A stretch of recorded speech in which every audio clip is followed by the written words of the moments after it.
you're putting not only your own health at jeopardy, but the health of everyone around you.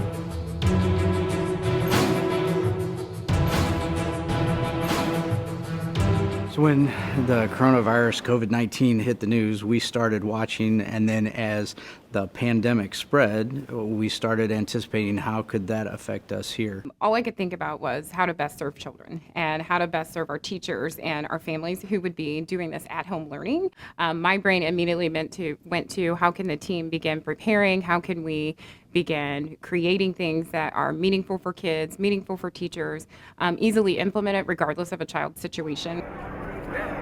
So when our community went through that unrest almost 6 years ago, we saw, students' lives just upended. School was the only normal place for them.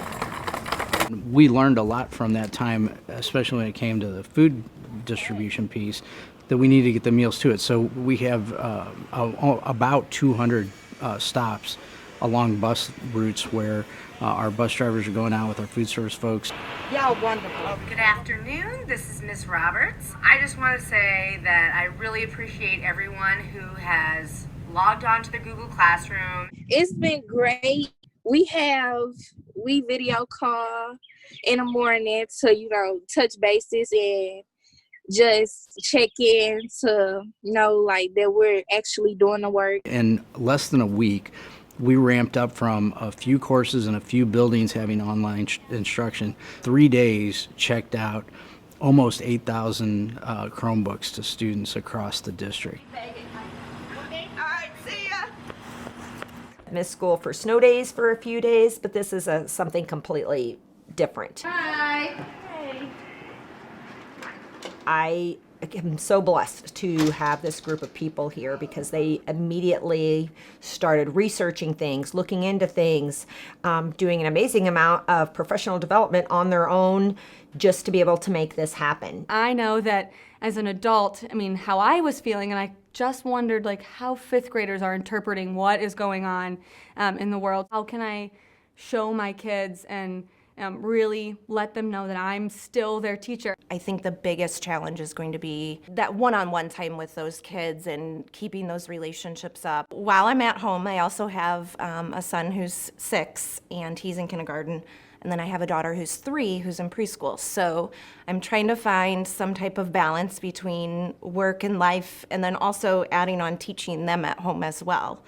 I told the kids when they picked up their supplies today, you may get to see my kids in my lessons. But I think knowing that I'm not in this by myself and there's lots of teachers in this boat and we're all new at this and we're there to support each other and to help each other is definitely a plus.